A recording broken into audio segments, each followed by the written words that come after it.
ఉత్తరాన్ని చూద్దాం గురుగారు. శ్రావణి గారు హైదరాబాద్ నుంచి రాస్తున్నారు. వివాహాల్లో రోకలిని పూజిస్తారు ఎందుకు?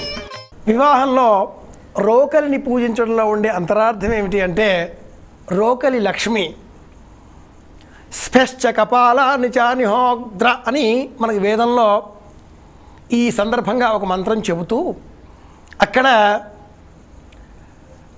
ఉలూఖలంచ దశయజ్ఞాయుధాని అని అనువాకం పూర్తి అవుతుంది. ఉలూఖలము రోకలి, ముసలము రోలు, శూర్పము చేట, ఇవి మొత్తము వెరసి 10 ఉంటాయి. ఈ 10ంటికి యజ్ఞ ఆయుధములు అని పేరు. ఇంటిని నిర్వహించుకోవాలి అంటే ఈ 10 ఉండాలి.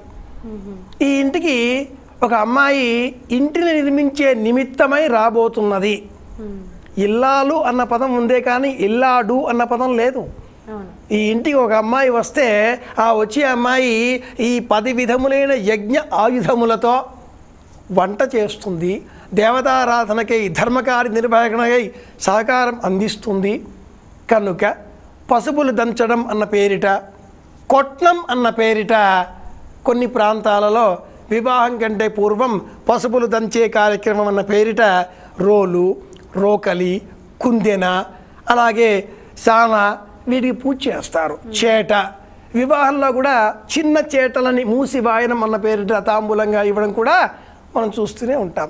ఇవి మొత్తం 10. కనుక వివాహంలో రోకలి దంచడం, రోకలితో దేని దంచడం అంటే అర్థం భవిష్యత్తులో దాన్ని తీసుకొని భర్త ఎవడో వస్తాడో వాడిని వేద్దామా ఏమా అన్నట్లుగా కారుసుమా. దాని చేత ఇంటిలో ధాన్యాన్ని సిద్ధం చెయ్యాలి.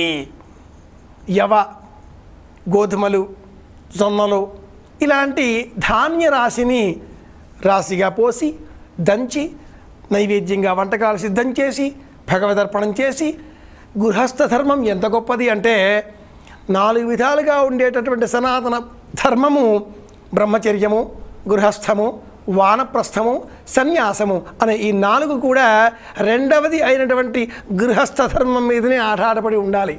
సన్యాస దీక్ష ఎంత గొప్పదైనా కూడా అంతకంటే కూడా గొప్పది గృహస్థ ధర్మం. సన్యాసి కూడా బ్రహ్మచారితో సహా గృహస్థును ఆశ్రయించి జీవించవలసిన వాడే. కనుక అటువంటి గృహస్థ ధర్మంలో ఒక అమ్మాయి ప్రవేశిస్తూ గృహిణిగా మారేటటువంటి శుభ సమయంలో వివాహాలలో ఇందుకోసమే రోలును, రోకలిని పూజిస్తారు.